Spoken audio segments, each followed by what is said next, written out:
am so excited, and I hope you all are as well. We are honored and pleased to have our distinguished President and CEO of the National Minority Supplier Development Council here, Adrienne Trimble.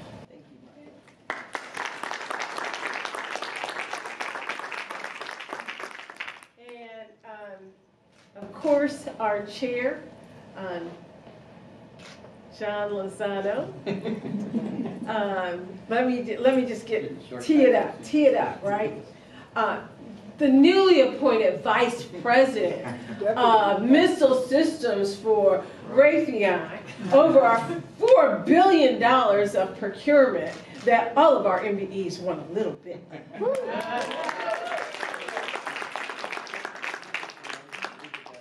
Thank you for that.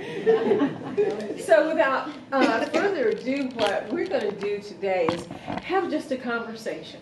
Okay, just a conversation to introduce Adrienne. She knows half of you in here. She's been all over the world, and we're just happy and pleased that she was able to come here and be with us today as we kick off ACCESS 2019. So I'm going to invite her and John to join us on stage. And John is going to ask questions, and Adrienne is going to answer questions, and we'll give you all an opportunity to ask questions also. And I will also turn off my phone. And I will ask all of you to also turn off your phones. And see, that was just a test to get you to do that. All right, with that, can I get John and Adrienne to join us here on stage? Thank you so much. Do you need some help?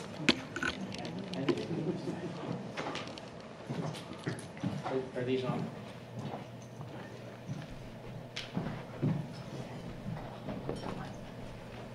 Isn't this a great place? Oh, yeah, nice and comfy, cozy. I feel like we're old friends. And you are. So first of all, welcome. Thank you. Welcome home. Yes, it is home.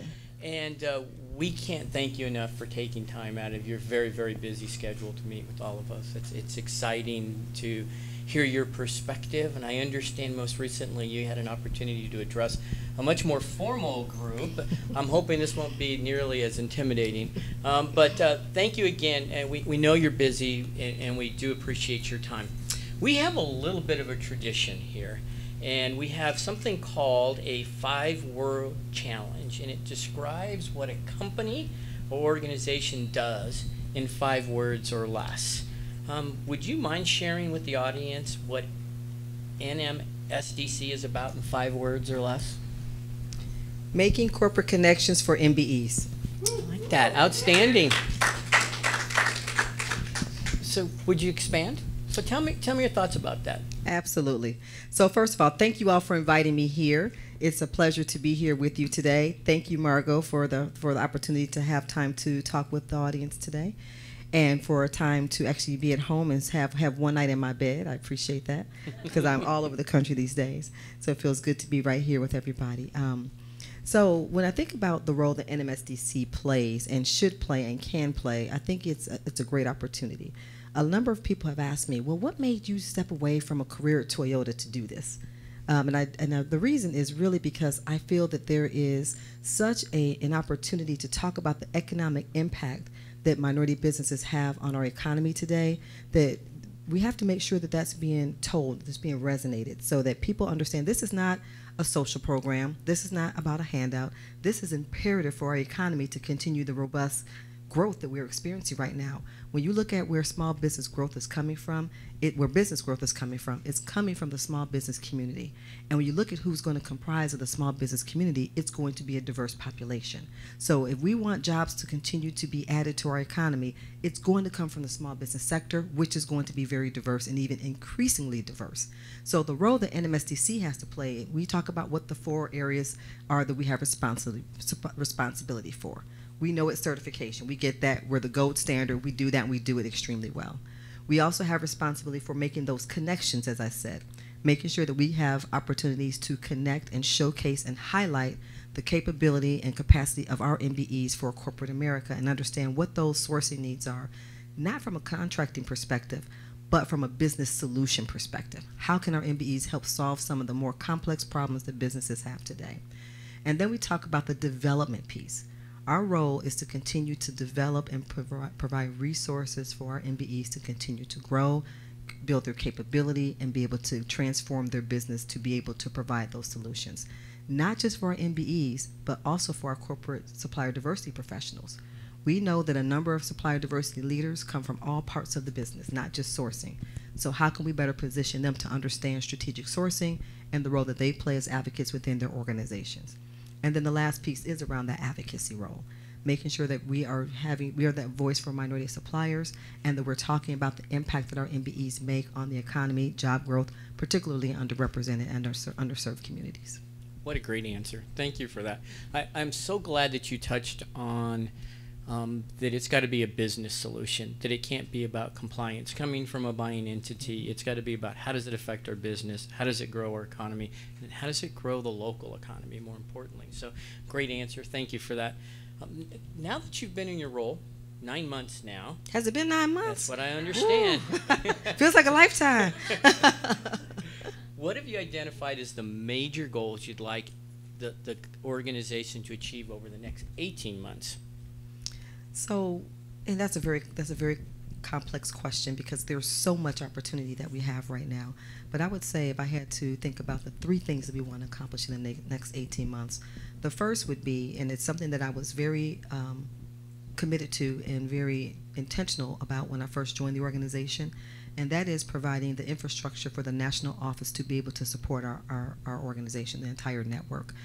We wanted to make sure we had the right skills, the right capabilities, the right resources, technology, everything that we need so that we can be that resource, that go-to for our councils, for our MBEs, and for our corporate members. So that was the first commitment that I made to the executive committee when I agreed to take on this role. The second is really unifying and leveraging the resources that we have within the network. I think we have a stronger opportunity to really operate more cohesively, more intentionally as one NMSDC, so that whenever someone is receiving services within our organization, the experience is the same, the customer service and experience and resources that they can receive are the same, and that we are providing that type of service across the network. And how do we leverage the resources that we have and the experience that we have so that all of our councils and our constituents can benefit.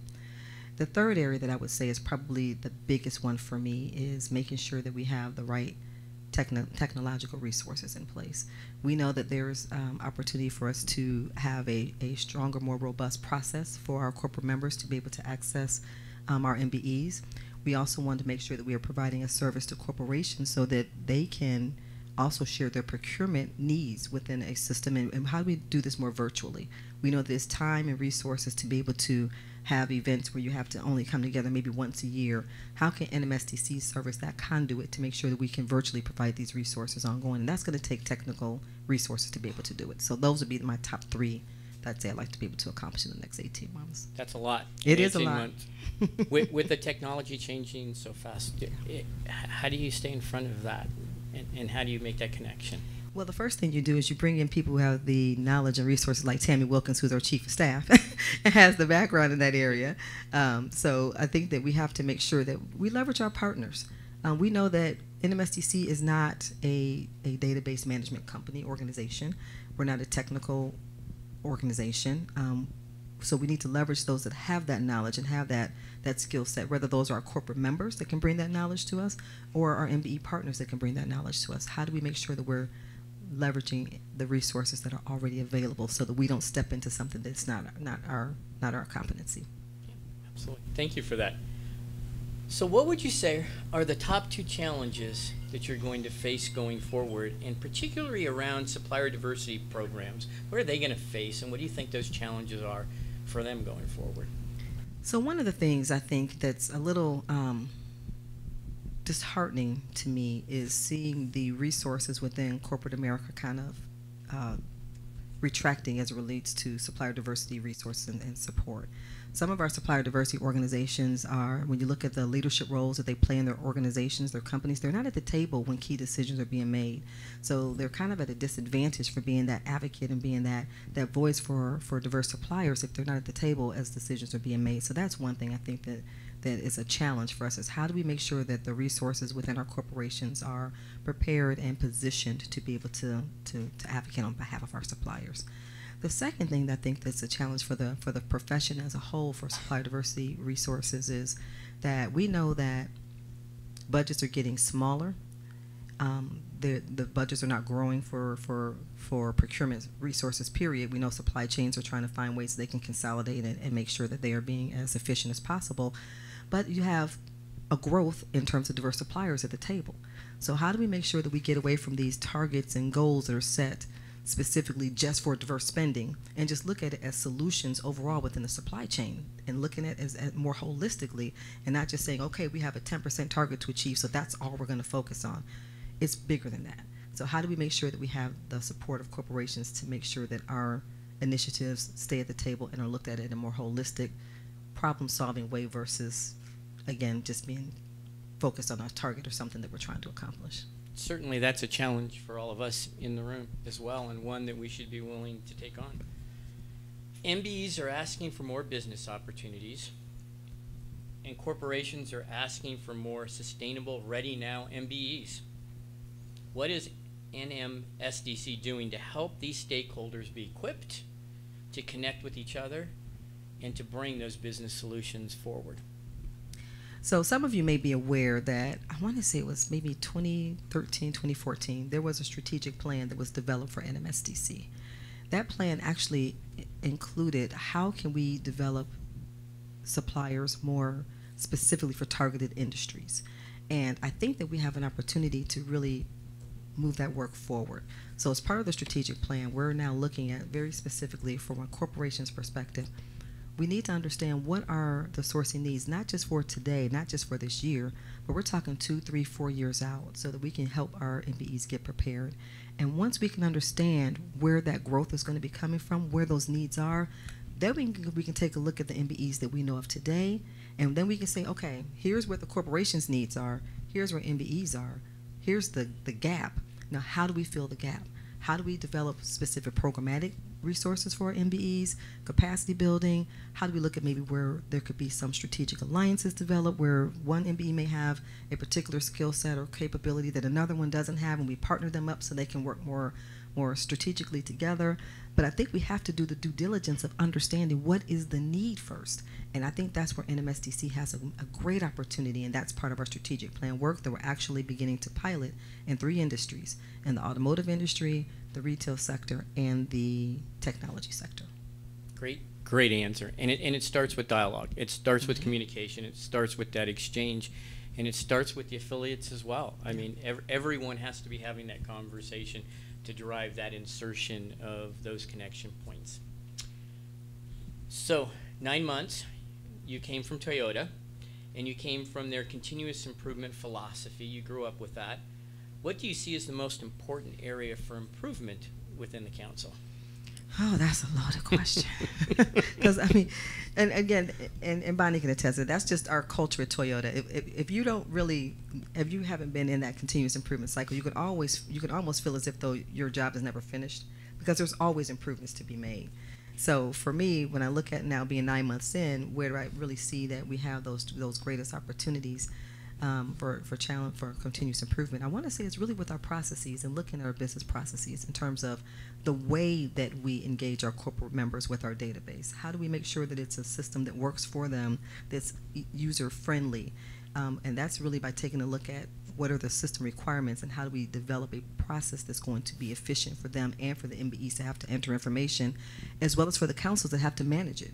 So how do we look at that from a continuous improvement perspective? Other areas that I think is really important, and it's maybe not it's a little bit more tactical, but something that is very impactful, and that would be the events that we have. So how do we make our events the process to attend, to register, to make connections at those events? How do we make it more productive, more efficient, so that we're getting the best use of our time? So to me, there is no end in sight. You kind of take a look at what are those milestones you're trying to achieve. Once you achieve them, then you look at, okay, how do we continue to improve, and how do we continue to improve so that we can continue making sure that we're advancing the efficiencies throughout the network. Throughout the network. Outstanding. Thank you. Thank you for that. So we've asked how you can help. Now I'll ask, how can the DFW MSDC help make national better for its stakeholders and the communities in which we live, work, and play? So the good thing about the DFW MSDC, how many times have you won Council of the Year, Margot? How many times? Well, clearly, DFW MSDC is a leader in the network because they have won Council of the Year a number of times. And I think the way that this council can help is to share some of those best practices across the network so that other councils can learn from them, can benefit from those practices, and be able to implement them. And that's something that NMSDC wants to play a stronger role in, is being able to identify those best practices across our network and find ways we can make sure they're duplicated so that others can be just as strong. And I think the DFW is definitely a leader in that regard. So thank you, Margot. And she has been willing to share that expertise. And she's been one of those ones who kind of lift some things up, saying, why are we not doing this at, more places than here? So I think that can be another way that we can definitely make sure we're partnering. That certainly lends itself with the previous response around continuous improvement and leveraging best practices across the enterprise. So thank you for that. I'm going to give you an impromptu question, if I may. One of the things I love to hear from leaders is how they continue to feed themselves. And so just can you share with the audience, if you don't mind me putting you on the spot, what are you reading right now? So actually, I just took it back out yesterday. I just started reading it yesterday on the plane, flying back from the Kentucky Derby. I don't know how many of you have read this book entitled The First 90 Days. How many of you have actually read that? It is an excellent leadership book. So, because for me, when you're in this type of role, having the technical skills is kind of a given, right? You need to understand supplier diversity. You need to understand it from a corporation perspective.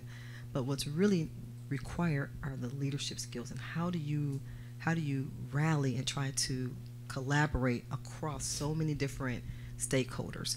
So I have to bring that book out on a regular basis to kind of keep myself refreshed, thinking about what are some of those leadership traits and qualities that I need to be employing on a regular basis. The major challenge I have in this role is that I'm dealing with council presidents who are all A personality types, right? I'm dealing with corporate plus MBEs and just strong MBEs, and guess what? They're all A personalities too. I'm dealing with leaders in supplier diversity, and guess what? They're all A personalities too. So I'm dealing with a whole lot of A personality type people who have lots of opinions on what we should be doing and how we should be doing it. And it's my job to kind of take all that information and prioritize it. And some people may not like the answers that they get sometimes, but that's my role, is to make sure that I'm doing what I think is in the best interest of NMSDC as a whole and kind of sift through that. So that book is really important to me, to make sure that I'm constantly looking at my leadership style, my leadership behaviors, and how it's impacting it. Is it helping me to be able to achieve the results on behalf of the council? Thank you for that. Yes. If you haven't read that book, you need to read it. I can't think who the author is right now, but it's a very impactful book. Margot, do we have time to open it up for questions? Super. I'm going to volunteer my mic, and I think we have a question back there from Mr. Mellis. Of course. Yeah, his hand went up awful fast. I don't know if that's good or bad. Either he came prepared or... Good afternoon, Madam President. Welcome to sunny North Texas. We're honored to have you here. Clifton Miller, representing MBEs on the board of this council. Tell me where you see the NMSDC's role is in terms of addressing, impacting, or having some effect on public policy as it relates to public sector spend. To me, that is a critical area. We're seeing a lot of things right now in North Texas in the state legislature with hub bills. But so, in a nutshell, does the NMSDC have a role in attempting to impact public policy at the national level regarding procurement policies? Absolutely. And I was very fortunate that within the first 2 months of this role, I've been really intentionally building relationships with the current White House administration. I've spoken at their economic summit. I've had ongoing conversations with them around opportunity zones. I think the NMSDC has a tremendous responsibility to ensure that we have public policy advocacy around minority business inclusion, because we all know the federal government is the largest contracting resource in the country. They spend the most money, and we know that's where the opportunities lie. So we've actually formed a coalition and a partnership with the Urban League, the National Urban League, the United States Hispanic Chamber of Commerce, the American, it's called AMAC. I can't think of what the actual American, what's the, do you remember the M is for? American Municipalities for Airports, something like that. Advisory Council, something like that for AMAC. The U.S., the National Black Chambers is at the table with us, as well as the U.S. Chamber of Commerce and their diversity and inclusion focus. We're actually creating a common policy statement around minority business development and what we feel will represent the needs and interests of our minority businesses. And we intend to send it to all of the candidates that are running for president for 2020 for them to understand and actually respond to what their intentions are around ensuring that there is access for minority suppliers. So that is something that's actually under works right now. We're also working with the Minority Business Development Agency as well as the White House administration on opportunity zones. We think that is another major area that our MBEs need to be included. While this is supposed to be an opportunity for corporations and other investors who are looking to use their capital gains taxes back into community reinvestment, they're talking about developing in communities that are largely communities of color. So how do we ensure that our minority suppliers are actually at the table for those discussions at the onset of those determinations and not at the end? So that's another area that we're really working on. I'm not sure how many of you were able to see last week my congressional testimony before the Financial Services Committee that's led by Maxine Waters and Congresswoman Joyce Beatty.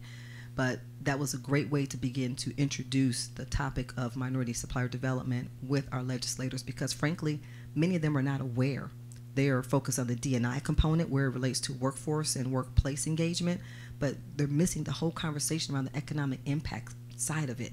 And to me, that is just as impactful, because that's what actually creates the jobs in communities of color and those who are underrepresented. And that's where I think we have an opportunity to, again, advance that conversation with our legislators and hold those that we put in position to accountability for development and utilization of our minority suppliers. So that is definitely part of our advocacy work for this year, leading up to the 2020 election particularly.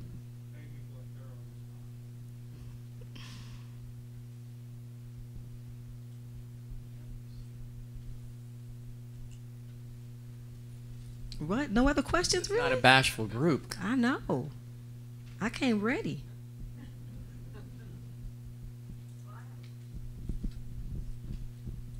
So Adrienne, thank you. Okay, thank you.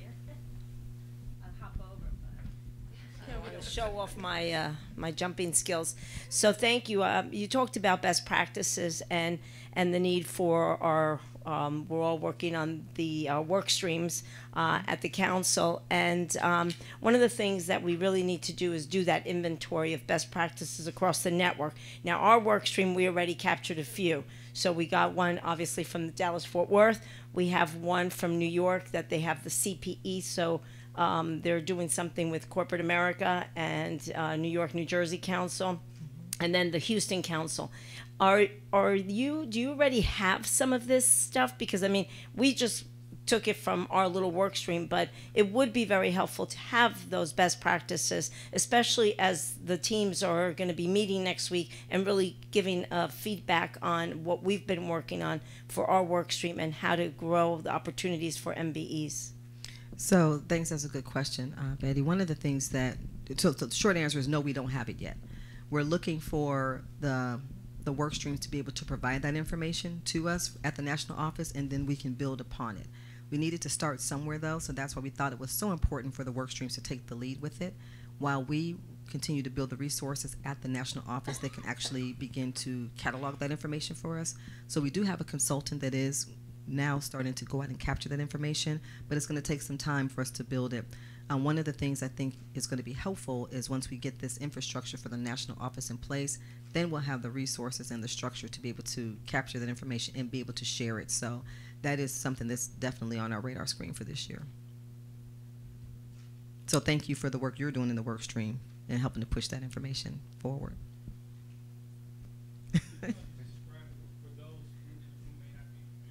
Sure.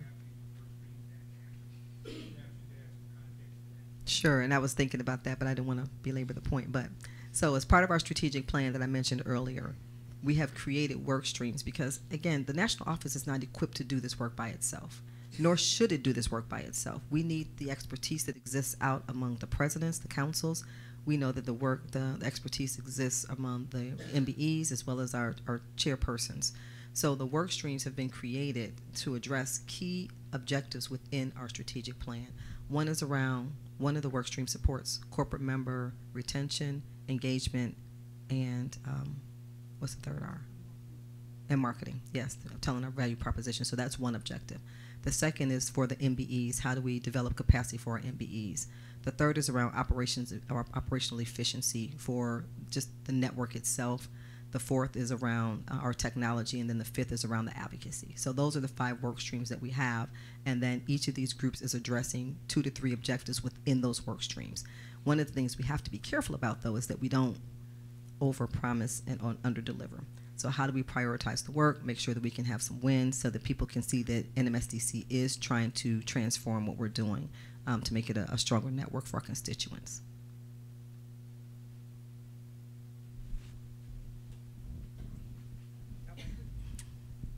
So, hi, I'm Terry Quinton, Q2 Marketing Group, sit on the board with Clifton and Betty.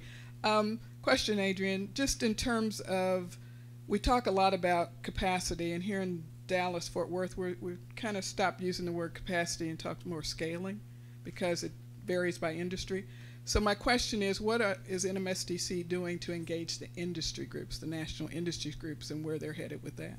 Absolutely. So as I talked about earlier, as we build the core capabilities of our MBEs and understanding where we may have some gaps as we look at the procurement needs, we're relying on our industry groups to kind of feed us that information. So we're starting by piloting, again, with the retail industry group, the technology industry group, and the automotive industry group.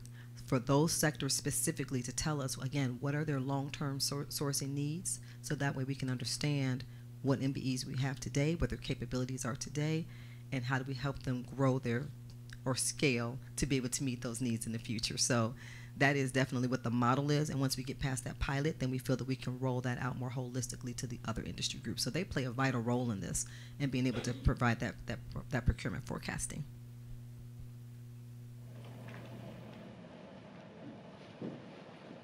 I can just speak loudly.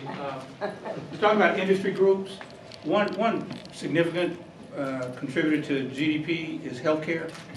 Healthcare can be very ugly for MBEs in terms of GPO. You know, when you look at the sourcing model, where does, as you look at industry groups, where do you see the greatest opportunities for the regional councils and for MBEs, and where do you see the greatest challenges by industry group?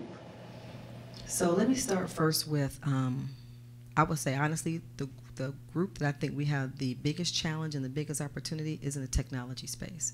And the reason that I say that is because, as we know, technology continues to transform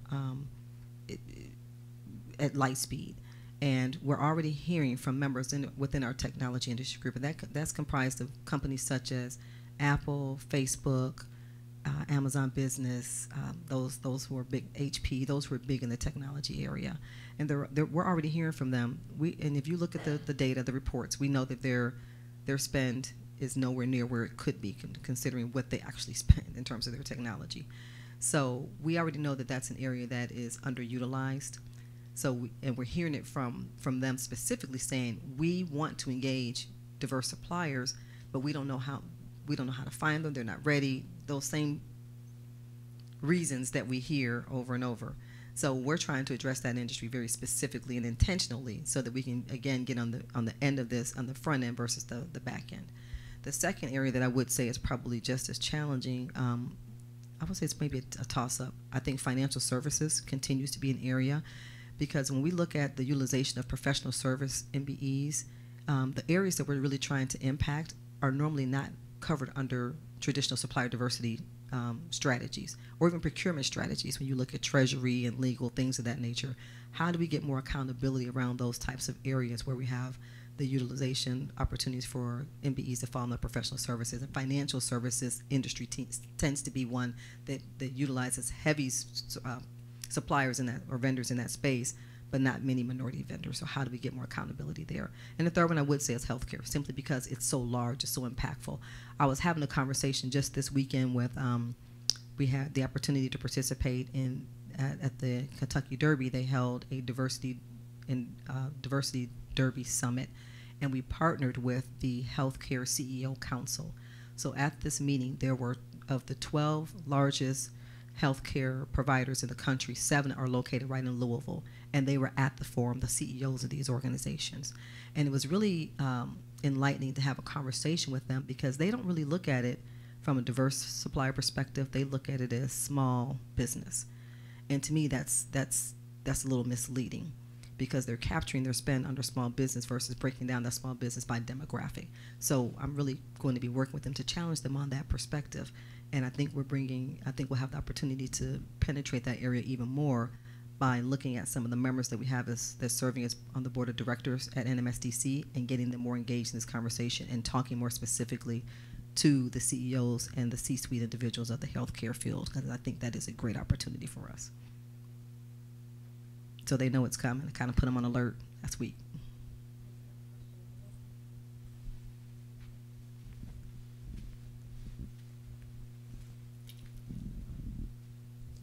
Adrienne, thank you so much for agreeing to present to us this afternoon. I just attended the Institute of Supply Management. It was an excellent conference. Are we doing anything to partner with that organization? Because it was over 2,000 people attending this conference. It's a very powerful setting. And new technology, new methods was discussed. And you're shaking your head, John, like you know what I'm talking about.